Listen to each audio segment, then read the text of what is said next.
Hello குட்டீஸ், இன்னைக்கு டே 15 பார்க்கலாம். ரொம்ப ஈஸியாக எப்படி ஐ வரிசை கற்றுக்கலாம் வாங்க. இக்கு ப்ளஸ் ஐ கை. இக்கையும் ஐயும் நீங்கள் சேர்த்து சொல்ல கைனே வரும். இக் ஐ சொன்னீங்கன்னா கை வரும்.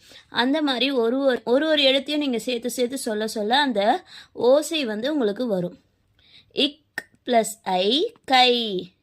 இங்கு ப்ளஸ் ஐ ngை. இது பேர் வளைவுனா. இந்த வளைவுனா போட்டுட்டு எழுதணும். இது வந்து அழகாக வளைச்சி எழுதணும். இப்படி வளைச்சி எழுதணும்.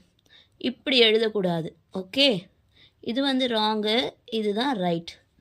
ஓகே, இக்கு ப்ளஸ் ஐ கை. இங்கு ப்ளஸ் ஐ ngை. இச்சு ப்ளஸ் ஐ சை. இஞ்சு ப்ளஸ் ஐ ngை. இட்டு ப்ளஸ் ஐ டை. இன்னு ப்ளஸ் ஐ நை. நை கரெக்டாக போடுங்க. எழுதும்போது இங்கே நான் மாதிரி போட்டுட்டிங்கன்னா மிஸ்டேக் ஆகிடும்.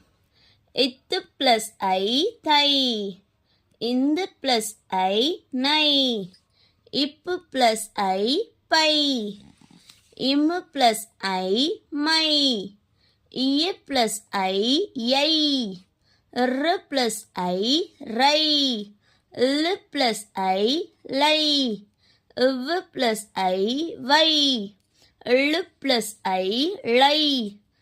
லு ப்ளஸ் ஐ லை. ரு ப்ளஸ் ஐ ரை. இன்னு ப்ளஸ் ஐ நை. ஓர் எழுத்து சொற்கள் பார்க்கலாம். ஓர் எழுத்து சொற்களில் நிறைய இந்த வரிசையில் இருக்க ஐ வரிசையில் இருக்க வார்த்தைகளாக மாறும். இது என்னது? இது கை. கை நம்ம ஹேண்ட் இல்லையா, அந்த கை. தை வந்து தமிழ் மாதம் இல்லையா, அந்த தை. பை பேக் எடுத்துகிட்டு போகும் இல்லையா, அந்த பை. இது வந்து மை, இங்க் போடுவோம் இல்லையா, அந்த மை. இது தீ, ஃபயர்.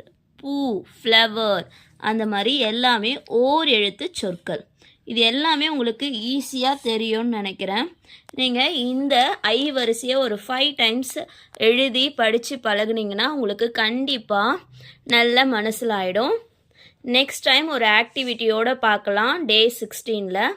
ஸோ தேங்க்யூ ஃபார் வாட்சிங்.